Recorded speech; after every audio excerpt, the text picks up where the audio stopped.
Okay, so I'm actually going to try to get back into the law this week and see where we can go with it. We left off with verse 28, which means we're going to begin with verse 29 after I finish recapping 28, right? So we're in vaYiqra, which is known as Leviticus in the Western world, chapter 25. 29 is our verse this week where we pick up, but I'm going to back up to 28 real quick like. It says, this is my translation of the Hebrew text, and if his, now who's the his? The original person who leased property. That's the his.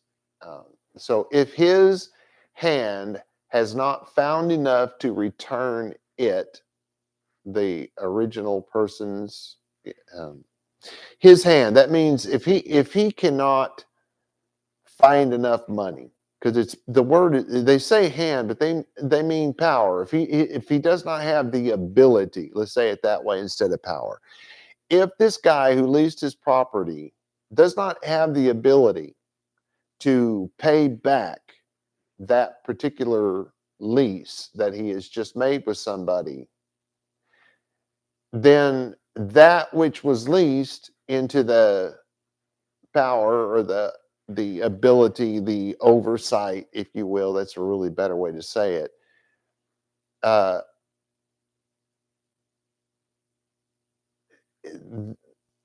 he's the one who essentially purchased it. He's the one who acquired it, the person who leased it.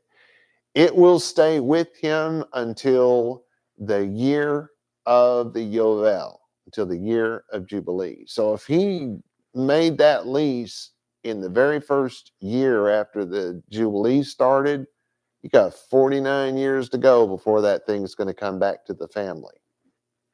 Because it's just a lease. This is not a sale, though your English Bibles say that. It, speaking of the inheritance that was leased, will go out in the Yovel, in the Jubilee is what they call it. And his, speaking of the original person who leased, his achuza, his property, will be returned to him in the year of Jubilee. Okay, I don't know if that I mucked that up or if that makes it clear or not. It might seem to some that this verse indicates that the purchaser of a lease is to take possession of the land from the initiation of the lease, or is not able to until the Jubilee. Again, this is not how biblical Hebrew works.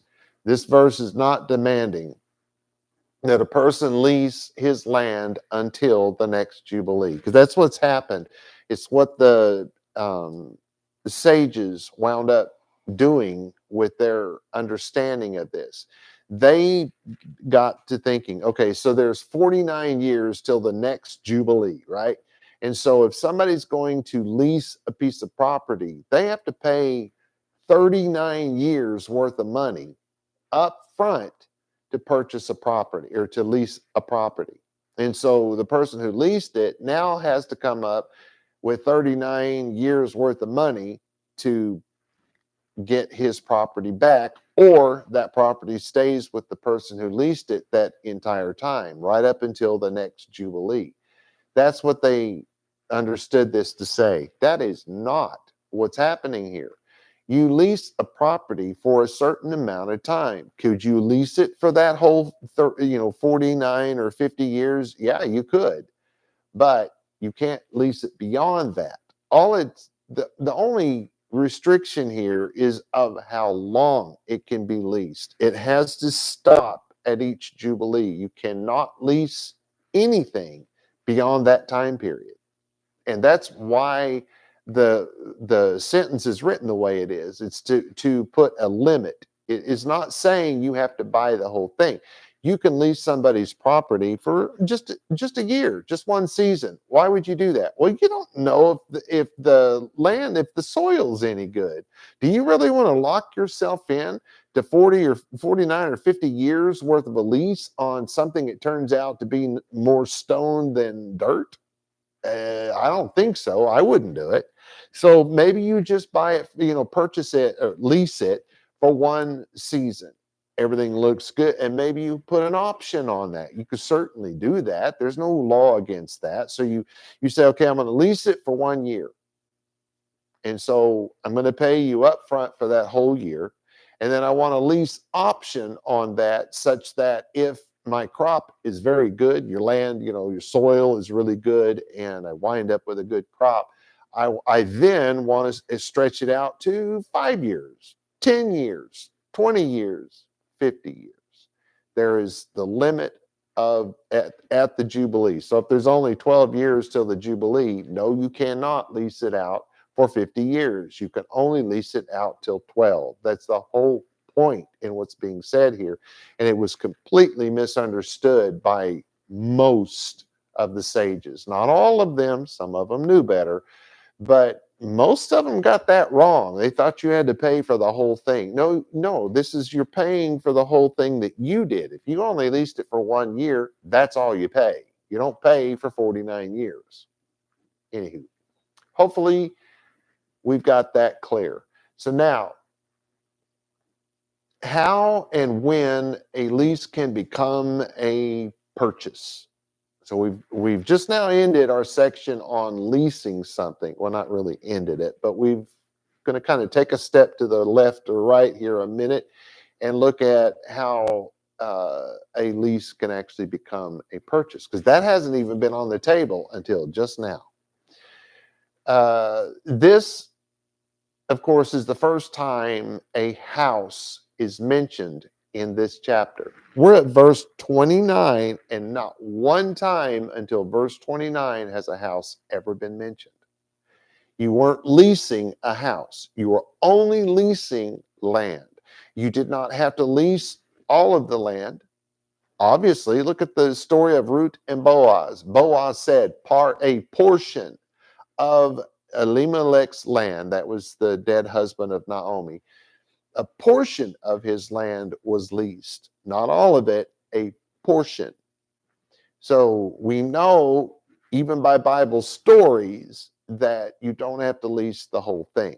And the law doesn't indicate that at all. But this is the first time after 28 verses into this chapter before they ever even talk about a house. So let's talk about the house. Very literal English translation. And man, for he indenture, house, dwelling, city, walled, and was her, it, and it's just the feminine of it, redeem he, it, again, but in masculine, to complete years from sale, he, it, days shall be redeem it instead of he. All right, so the ish, so and a man, the word ish for man. Now this, they say that this is a man as opposed to a woman, a male as opposed to a female. But just like in English, and probably this is maybe where we got this idea, you can speak of man as in mankind. Now, more often than not, in Hebrew, it's going to be Adam, because that actually means mankind.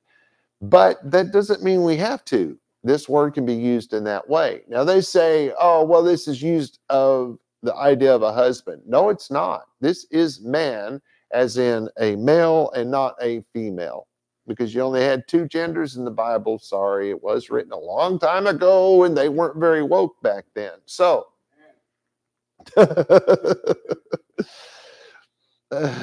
forgot I had an audience here.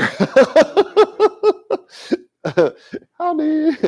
So no, this.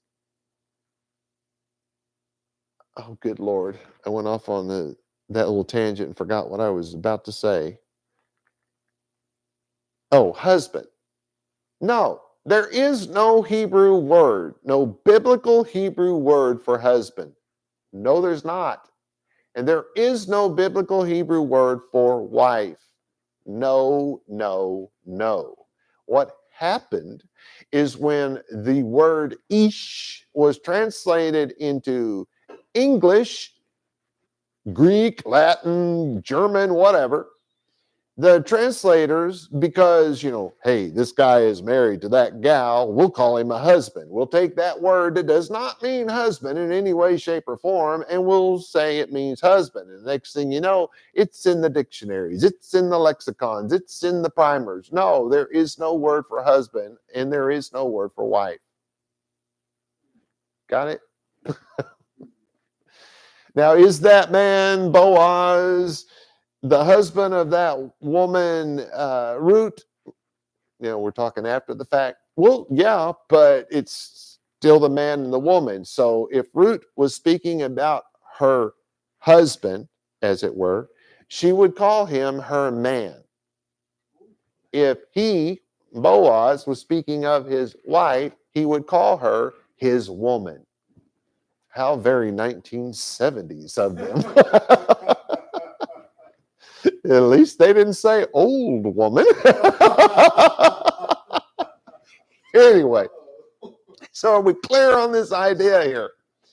The same thing happens with, so many Hebrew words. You would just be shocked. The word for children gets translated as sons. Like the B'nai Yisrael, well, for some reason, they'll always tell you that's the children of Israel. But they'll say B'nai Aharon, which is, they always say sons of Aaron. Why? Well, because it was his sons. He had daughters, but his sons who were doing whatever it was in that particular passage. So they would so brilliantly call them the son. Take the word that means children and change it to sons, because it was in fact speaking of his sons. Well, this confuses people, because B'nai does not mean son. It means children. Ben is your word for son. Bat is your word for daughter. B'nai is your word for children. So lots of confusion sometimes when things are translated, and the next thing you know, it goes into a dictionary or a lexicon as though absolutely they had this word means this, that, and the other, and it never did. Anyway, so we've got this, we're starting off with ve'ish, so and man, ki, which can be if. It's generally derogatory, interrogatory, a question. Or it means for, which is the same thing as saying because. You realize those two words mean the same thing, right? Anywho, so if, perhaps, because, perhaps, we'll have to read the whole sentence before we know for sure what's happening here. So it's saying that and man, if, maybe and man for, and man because, bait, which is the word for house. I did? Where did, good lordy. Okay, so if ye me kor, if he indenture, it's to sell a daughter. In other words, to betroth her to anyone. So you sell your daughter? Good Lord, no wonder the Western world, and ultimately it wound up in the Jewish world, we're thinking that you actually sell your daughter. OMG. No, you don't. You do not sell your daughter. Lord Almighty, no, no, no. So what is indentured? You guys should know this, particularly if you've ever been in the military or ever heard me talk about this. We have indentured servitude right here in America. We have indentured servants. Do we legally have slaves in America? No, we don't. We do have indentured servants. You know who they are? They're the people in the military. If you sign on the dotted line and you're wearing that uniform, you are an indentured servant. And guess what? You get a check. You get a roof over your head. You get your clothing provided for you, right down to your underwear and your socks. Now, does that mean you can't go live somewhere else? Nope, you can. Does it mean you can't buy your own clothes? They're giving you the uh, why do I have bloomers in my head? What? No. The underpants. You got boxers, briefs, Underwear. No, I'm looking for the title, the kind that kind of look like shorts. Boxers? Okay. The military makes you wear these white boxers, right? That's what they give you. And you have to wear them in basic training. At least back in my day, you did. Beyond that, you step off that base that you're on for military training and get beyond the combat training. I think we still had to do that, but you get beyond that into tech school and your career. If you want to go out with that paycheck you're getting as a servant, a slave, like it says in the lexicon, you can take your paycheck and you can go out and buy yourself some tidy whities if you like. Wear them all you want. But these are indentured servants, which also comes with the idea of if you go outside and you get a sunburn so bad, and the reason why I know this is because it happened to a guy that was in my unit. He got a sunburn so bad he couldn't work. And because he couldn't do his job, he nearly got court-martialed. He could have been court-martialed over that for destruction of government property. Kind of sounds like slavery, doesn't it? But think about this. He got a paycheck. He had a roof over his head provided by the government. He had clothing provided by the government, food provided by the government, and he got a paycheck provided by the government. You follow what I'm saying here? Does that sound like American slavery as we think of the whole Civil War being fought over? No. It's not even remotely the same. And we're talking about exactly that. This is where this idea comes from, is this kind of verse out of the Bible. Indentured servant.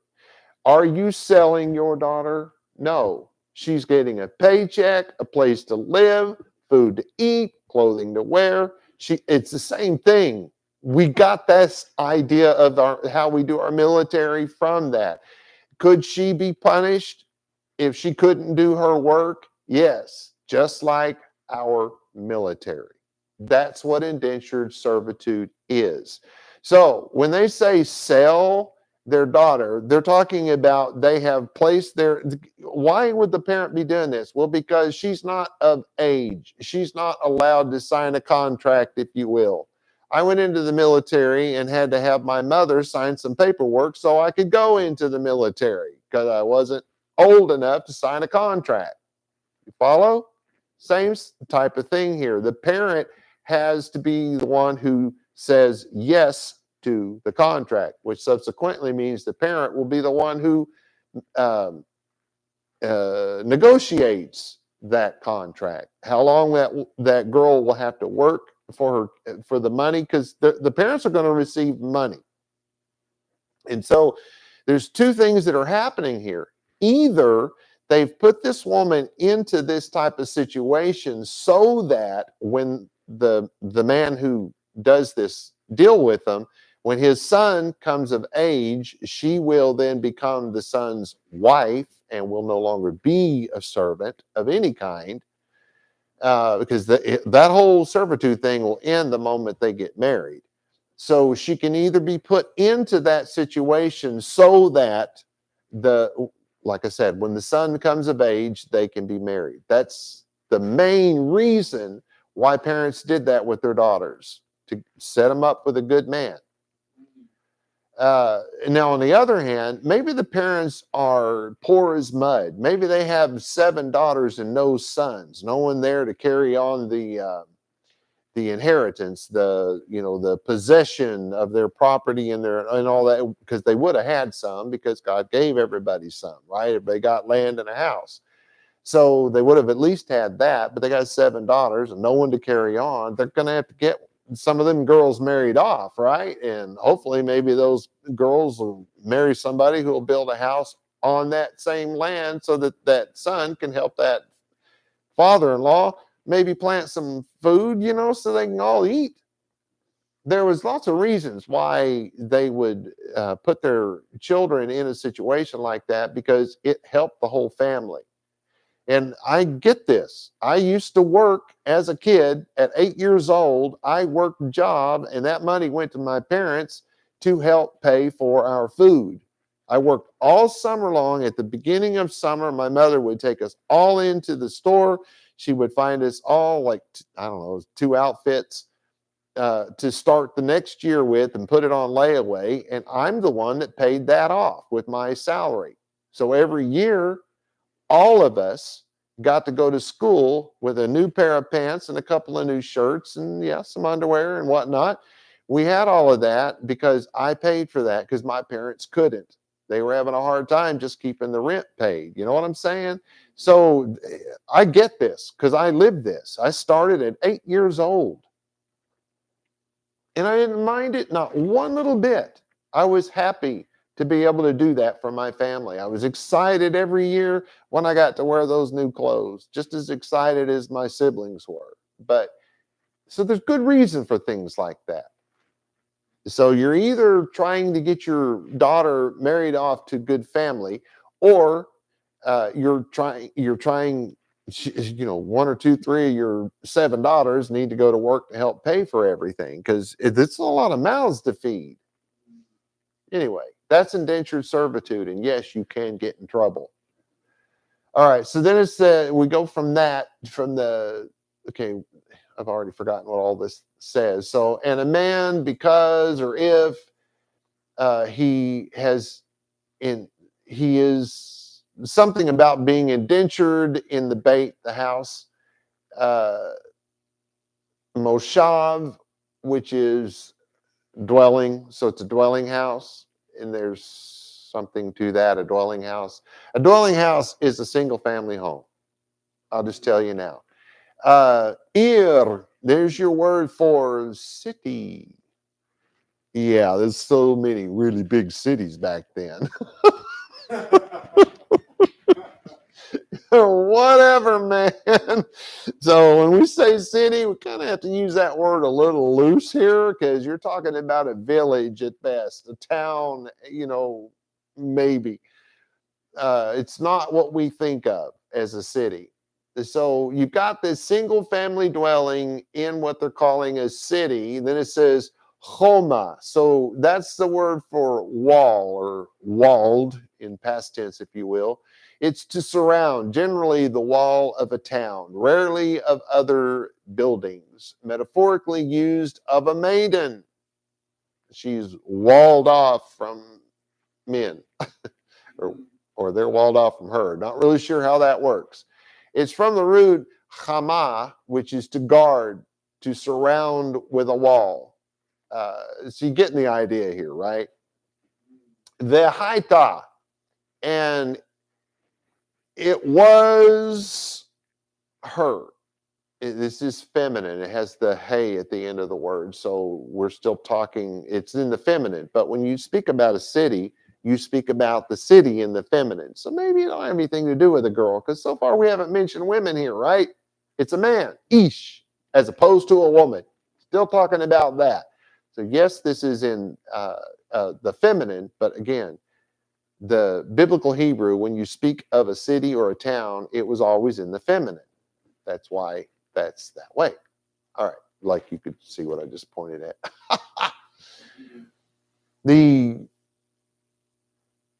Let's see, where are we going from there? Geulato. Well, geula, redeemed. The redeemed, and of course, it has the O sound on the end of it, so it's redeemed it, or redeemed he. So some guy's going to redeem himself. I don't know, maybe. Or maybe he's redeeming it, being the contract. Who knows? We'll find out, I'm sure.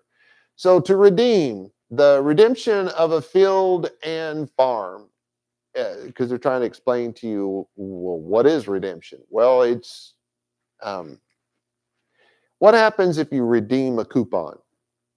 I don't know. Donna, help me out.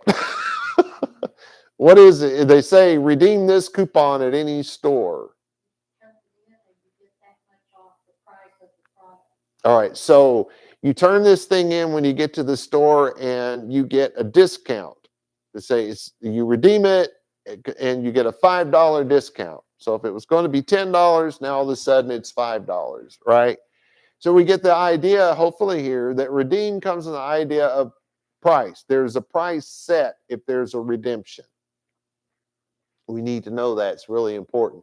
So if somebody leased a field, maybe, or leased a single family dwelling inside a walled city, perhaps, because that's exactly what's happening here, then there's a price that is being paid to redeem that. And so you have to understand that a person who has leased out this house in this single family dwelling inside this walled city, let's say he leased it out for $100, because back then that would have been like a bazillion bucks, right? Now, let's say he did it for $100. Well, in order for him to redeem his lease, he has to pay back the difference. So if he's halfway through the amount of, say there was 10 years and it was $100 for the 10 years, which is not going to happen here. It's only going to be 1 year here, but let's say it's 10 just for the sake of making this simple. So he's leased it out for 10 years for $100, and we're in the end of the fifth season has just passed by, and if he's going to redeem that lease, he has to pay the man $50, right? Not the whole 100, the 50 that's left over, because he's at the halfway point. So he has to pay back half the price. All right, so hopefully we get the whole idea here of redemption. Then it says ad, which means until, tom, until completion. It's something is finished. Like you're growing up and you're learning the Torah and you finally know it well enough that you can live by it without having to ask every single time you turn around. Now, what's the law here? What's the law there? You just live, you know it well enough. You're living it out. They call that completion in the Bible. Do you know that that's what they call completion in the New Testament? Just to throw that out there. That's what they're talking about. You've gotten to the place where you know God's law so well that you live by it instinctively, and you're complete. So when it says, let's get over the whole Jesus thing and move on to completion, and yeah, that's in the New Testament. Let's get over the Jesus thing and move on to completion. Move on to the point where you know the law and you're living by it. That's what Shaul, the guy they call Paul, said was more important. It's in the New Testament. Sorry if you haven't seen that, but it's in there. So the completion of Shanat. Well, that's year in plural, actually. Then it says, Mi Mikaro, which is the years from the sale, Yamim, from the day of the sales. And again, this is plural, the days of the sale. Tiga, it will be, it shall come to pass, something like that. Geulato, do you remember this word? Redeem. It will be the redemption from the day of the completion of the lease. All right, so what in the world is this saying, Rob? Well, I'm glad you asked. Here's my translation of verse 29. And if a man purchase a single family dwelling, remember that, the house dwelling, a dwelling house? That's a single family dwelling. If a man purchase a single family dwelling in a protected city. Now, how in the world did I miss the whole protected city thing? I didn't? Okay, I was thinking I forgot to say anything about it. Well, here's what I should have said, because this is ir koma. You put those two words together like you're supposed to, because they were together in this sentence. You put those two words together and you have what they're calling a walled-in city. And you look at the word wall, and it's this wall around the city, blah, blah, blah. Not exactly. Back in those days, if you called it a walled-in city, it had some kind of wall around it. Did it have a big stone wall around it? Well, some of them did. That whole Jericho, they call it Jericho, the stone walls all fell. So yeah, some of them had that. They were humongous too. They were like 10 acres, man. They call that a city, a walled city. Yeah, okay. Some of them were a little bigger, and most of them were actually smaller. And so you have this idea of this walled-in city. Well, think about it. We have walled-in cities all over America. Really? Where? You have police, you have your government, you have your military, you have all kinds of a wall. We have a wall around this nation. We have a wall around our cities. We have walls around our property. We call them fences, but that's what they're talking about. We have 911 is part of that wall. Are you guys, hopefully, are you picking up what I'm trying to put down here? Because it doesn't feel like I'm putting it down. I worry that I'm not getting the point across. What? Protection. A protected city. We have protected cities all around us. That's what they meant. They're not talking about a literal wall. Could it be connected to a literal wall? Absolutely. The whole Jericho thing was, but that's not what the Hebrew text is saying. God somehow knew that the day would come when we would have protected cities without walls around them. Wow. How did he know? All right. So if a man has lease purchased a single family dwelling that is in a protected city, he may he may redeem it until the completion of 1 year from the date of the lease purchase. He may redeem it. I obviously missed the word for one. Where did I get that?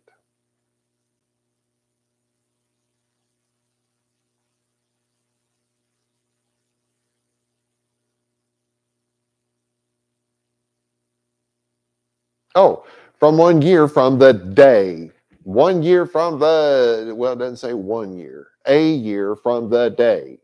So that's where I get the one is not expressly stated, but when you say a year from the day, in that 1 year, just going to throw that out there in case anyone's questioning whether I'm right about this or not. vaYiqra by Drauzine Wagner says the word surrounded was added by the Targums. Those are the Onkelos, Jonathan. They're mostly Greek translations of the Hebrew Bible. Those are called Targums. So it says they were added by the Targums. In other words, those translations added this word surrounded because it doesn't actually say surrounded. They've added the word surrounded, just like your English Bibles have done. They said it was added by the Targums as well as Sifra and the Babylonian Talmud in verses 29 and 31. What? I don't know what I mean by that. I left something out because there's, you don't have verses 29 and 31 in the Talmud. Anyway, as per usual, the translators, sages, and scholars are missing the point. These men added the word surrounding based on the fact that the Hebrew word homa means wall. So if it's walled in particular, then you surround, right? More specifically, this word is used for the most part of a wall surrounding a village, town, or city. In short, the verse is being taken literally, which is not conducive to a correct biblical Hebrew understanding. They are quite opposite. A wall surrounding a village, town, or city was put there to protect the inhabitants from malevolent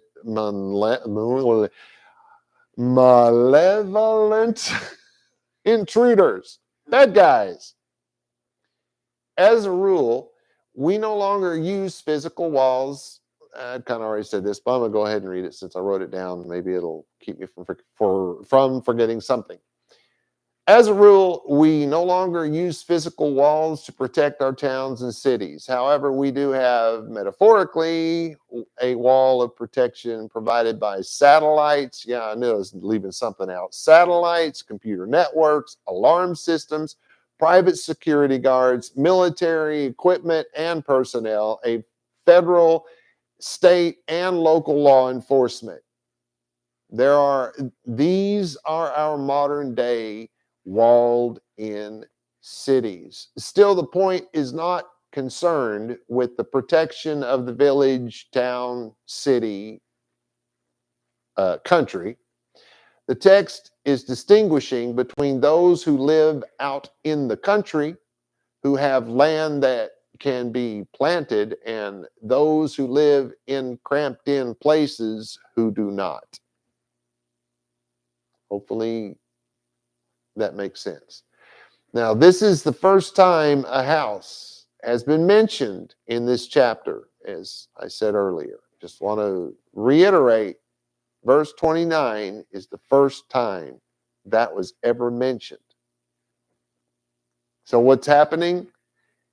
If it's leased out and that lease is not paid back by the end of a period of 1 year, it's no longer a lease, it's a purchase that actually is sold to the person. Why is that important? Well, think about it. Going back to the story of Ruth and Boaz, Naomi and her husband Elimelech, they leave with their 2 sons from their place somewhere on the outskirts of Jerusalem, and they go to Moab. And it says clearly that they were there 10 years. The boys got married, they passed on, the widows were left behind. Naomi's husband, Elimelech, had died.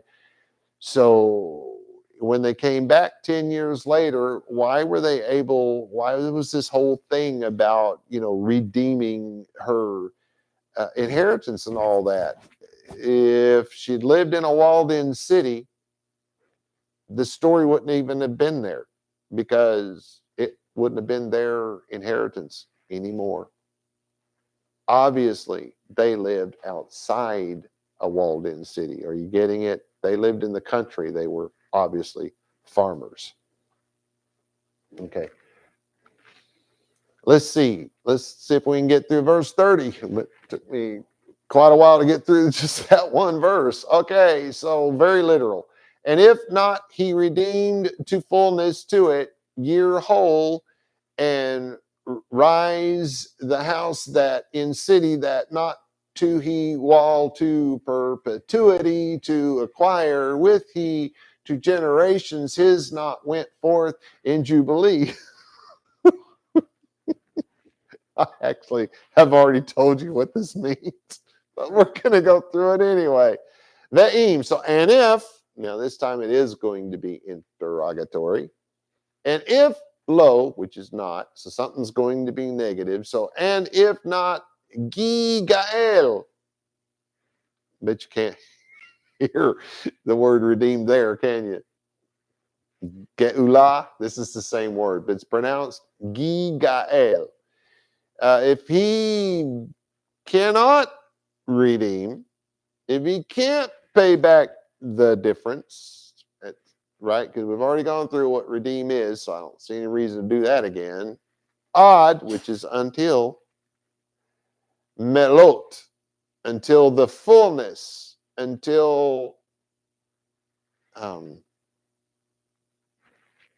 we already know it's 1 year. So until the fullness of 1 year. Now that may be what's about to be said, but we already know that from fullness, right? Until its completion. but not like the other word for completion. Lo, or at least it's not being used that way here. Lo shana. So until the completion of 1 year. The completion of a year. So we know it's 1 year. Completion of a year is the completion of 1 year. Te mima, which is whole or complete or perfect. This is your word I was talking about earlier, where they talk about once you learn to live totally by Torah, you have reached completion. They use that same word in this way, until the completion of a full year.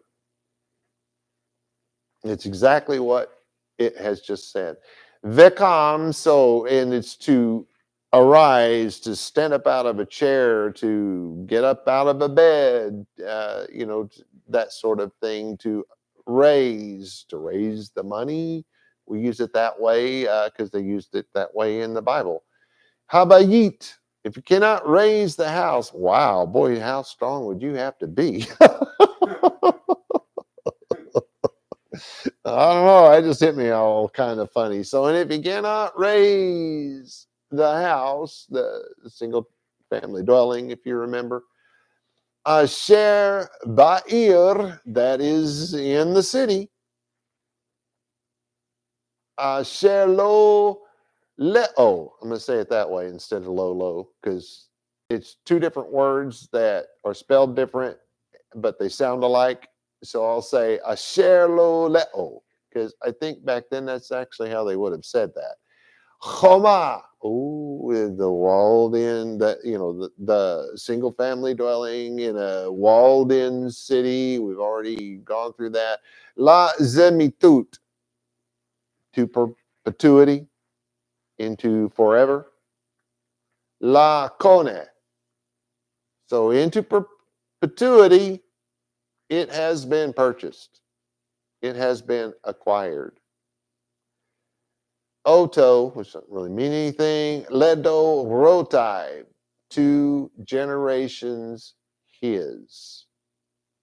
So something has been acquired to somebody's generations, right? Lo, which is not. Yetse, it will not go forth. It did not go forth. It will not go out. It's, something like that. Ba yovel, it will not go out in the Jubilee. Starting to sound pretty permanent. Here's my translation.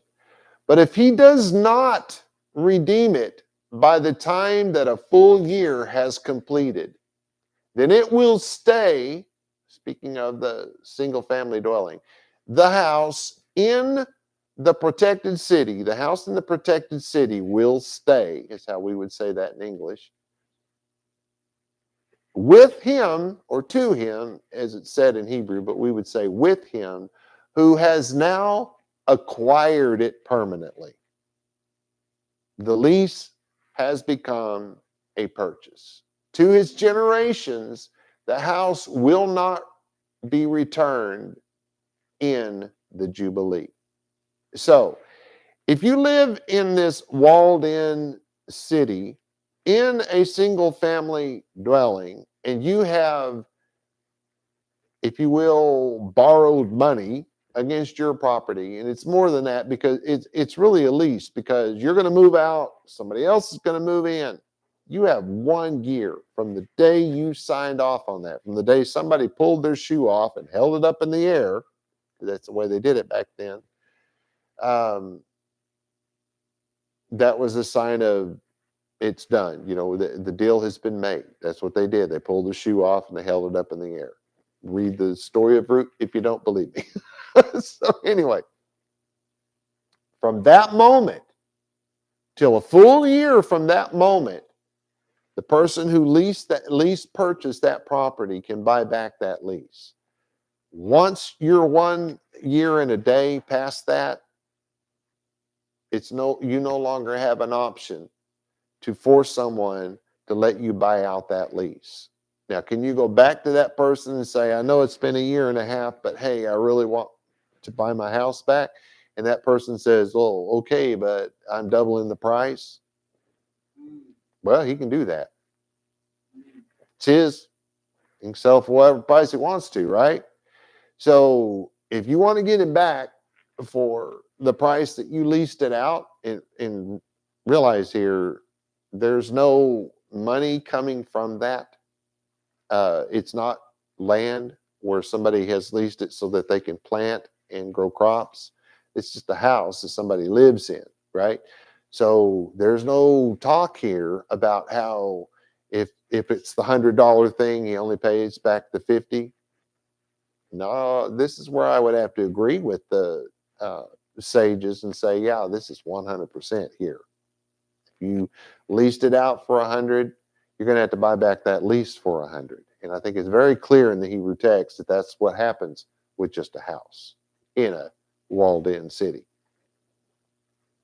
There is a textual anomaly in this verse. The copies of the Hebrew text from which our Bibles were translated are not identical.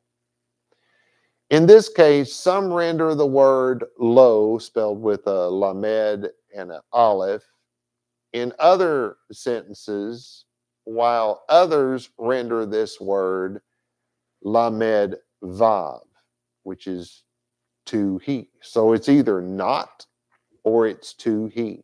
And you get it in two different ways. So we're calling that an anomaly because they're not all saying the same thing.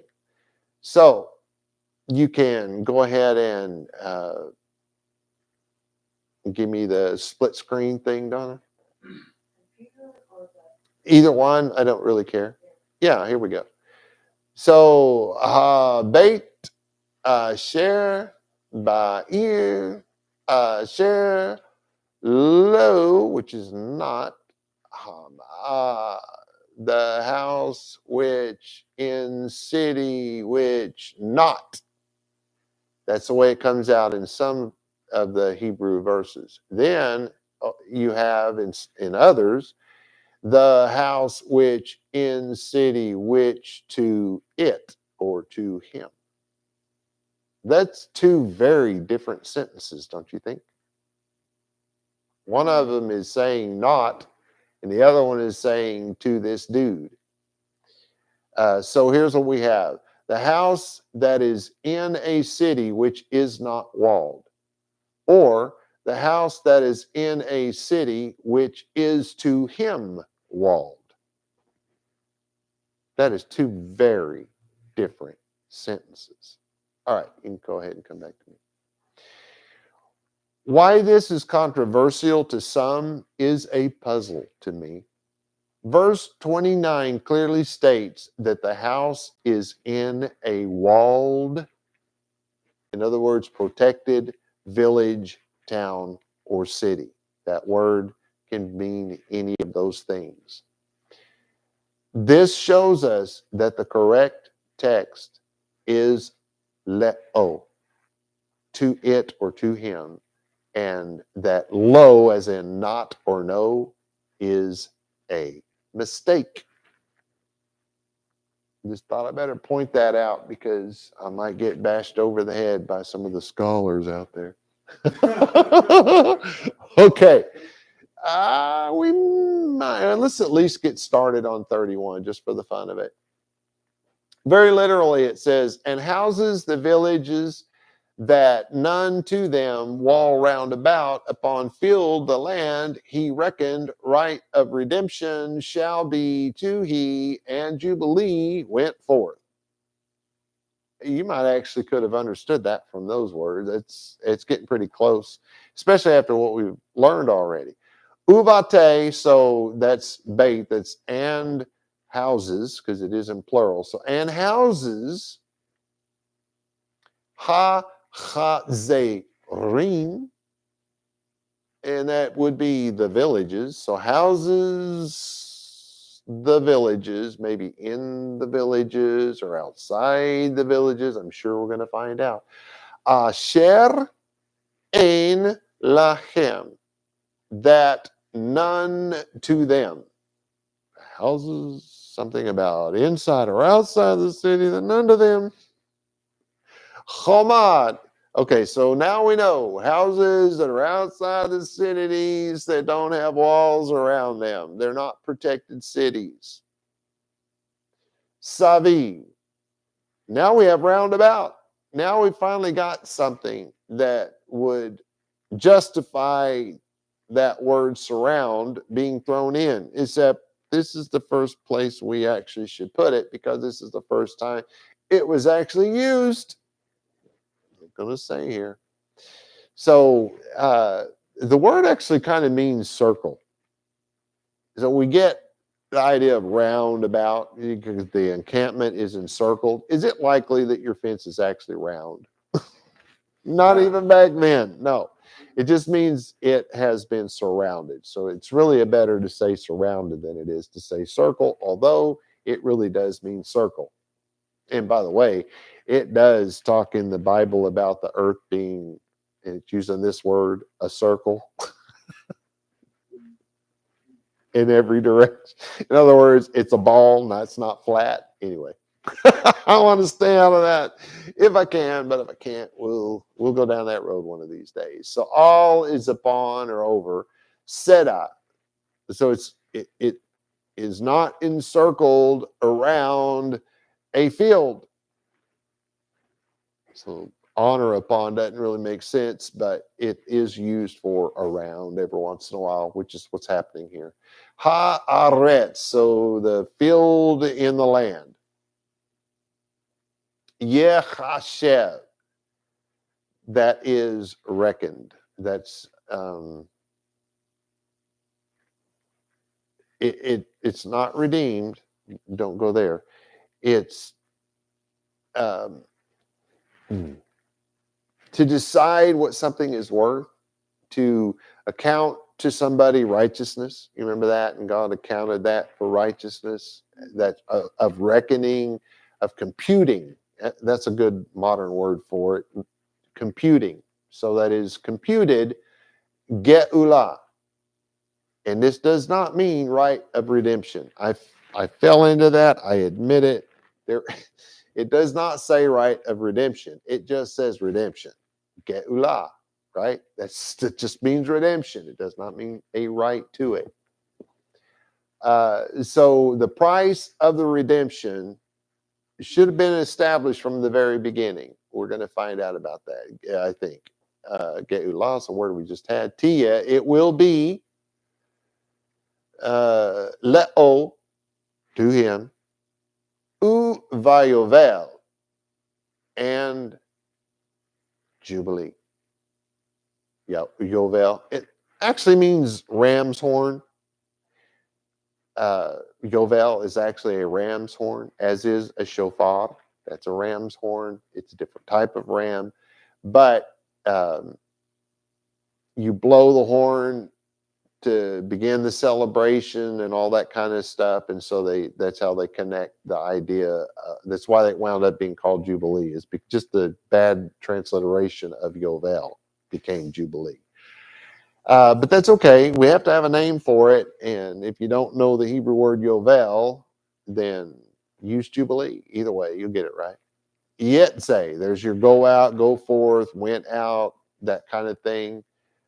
So verse 29 through 31, verse says 29 through 31 are actually one verse in Hebrew. That's just one. 29 through 31. 29, 30, 31. It's three whole verses. So I'm going to read them all together.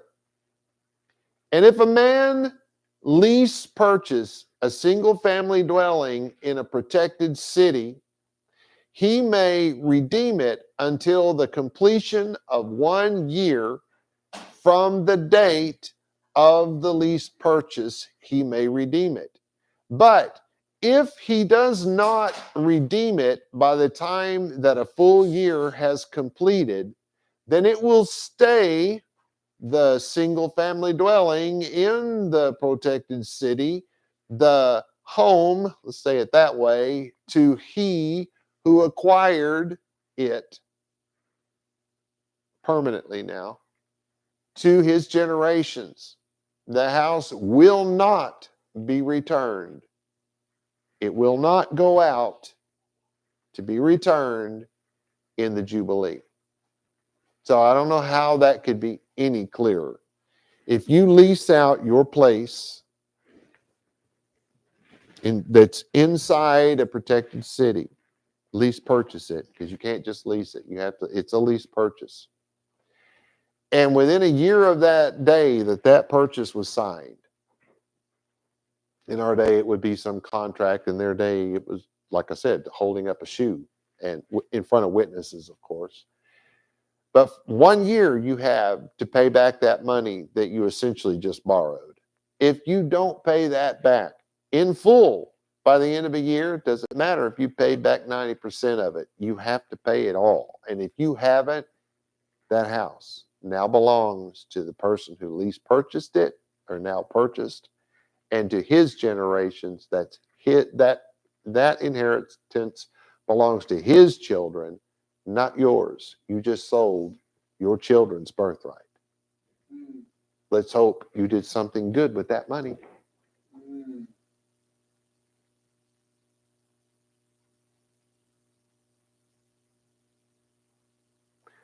Again, the focus is not on a wall. It is the difference between well-protected places and slightly not protected places, or fully not protected places. Verses 29 and 31 speak of houses in protected towns, villages, cities, whatever, which can actually be sold. This is the first time that this has happened in this entire chapter. Somebody has the ability to actually purchase someone else's property, and thus their children's inheritance. Okay, so we've run out of time. So what we're going to do is pick up with verse 32 next week, and we are going to pick up where on the rules for houses and lands set aside for the Levi'im. They call them Levites these days. We're going to go into that. And then within a couple of verses, we'll be all out of the housing projects. Shalom, shalom, everyone.